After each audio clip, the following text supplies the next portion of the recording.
hay varias razones por las cuales debemos estudiar o por lo menos considerar la historia de la Iglesia y sus enseñanzas. Para empezar, la doctrina de sola Escritura es el fundamento de la Iglesia, del cristianismo. Nosotros tenemos una sola autoridad, inspirada por Dios e infalible, es la Biblia.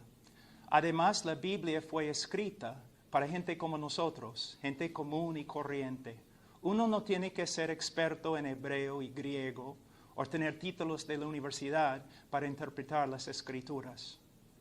Sin embargo, aunque las Escrituras son inspiradas, esto no significa que nuestras interpretaciones sean inspiradas. Nosotros somos capaces de cometer errores, pequeños y grandes.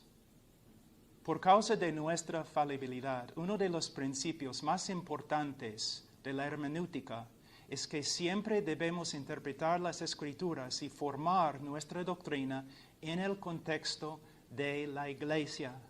O en otras palabras, después de interpretar un texto en su contexto gramático e histórico, debemos comparar nuestras conclusiones con las conclusiones de otros creyentes que han vivido a través de la historia de la Iglesia. Si todos los grandes eruditos y predicadores están de acuerdo entre sí, pero no están de acuerdo con nosotros, entonces, ¿quién probablemente está equivocado?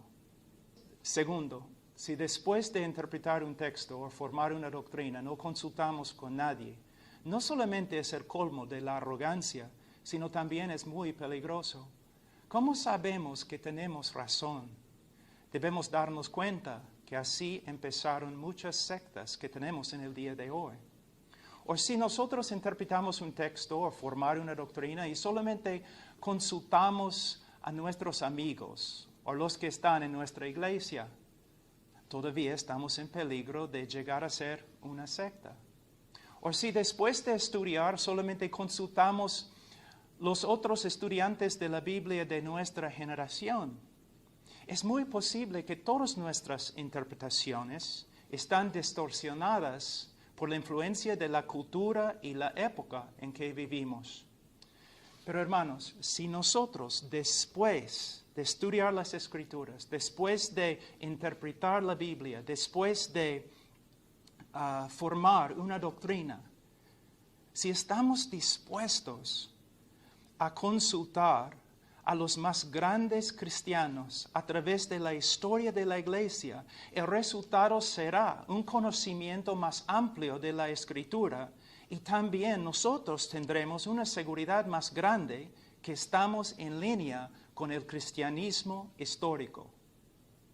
Tercero, necesitamos reconocer con mucha humildad que la sabiduría no nació con nuestra generación y no va a morir con nuestra generación.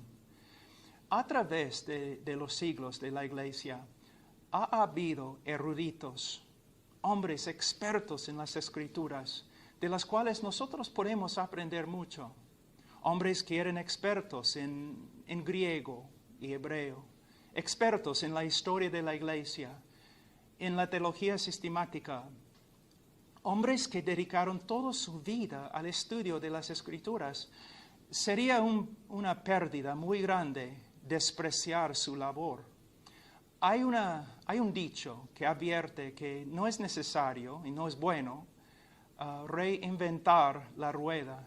De la misma forma, podemos aprender mucho de la Iglesia histórica y podemos evitar repetir los mismos errores.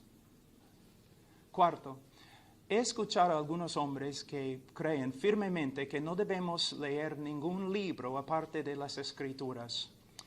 Ellos argumentan que los otros libros solamente son las opiniones y las interpretaciones falibles de los hombres. Pero si nosotros tomamos por cierto lo que ellos están diciendo, los que están en contra de los libros, entonces tampoco podemos escuchar sus enseñanzas y sus prédicas, porque igualmente son hombres falibles que están interpretando las Escrituras. De hecho, no podemos escuchar ningún maestro o ningún predicador a menos que solamente lea el texto sin comentarios. Pero sabemos que esto es una contradicción de las Escrituras, porque en Efesios capítulo 4, 11 a 12, la Biblia dice que Dios ha dado maestros a la iglesia para su edificación. En conclusión, como siempre debemos mantener un equilibrio. Debemos estudiar la Biblia por lo que es. No es la palabra del hombre, sino la misma palabra de Dios. Y es la única autoridad inspirada por Dios e infalible. Es el estándar y el canon de la fe cristiana. Pero después de estudiar la Biblia, nosotros debemos dialogar con los cristianos que han vivido a través de la historia de la Iglesia. Y también debemos comparar nuestras conclusiones con las de ellos.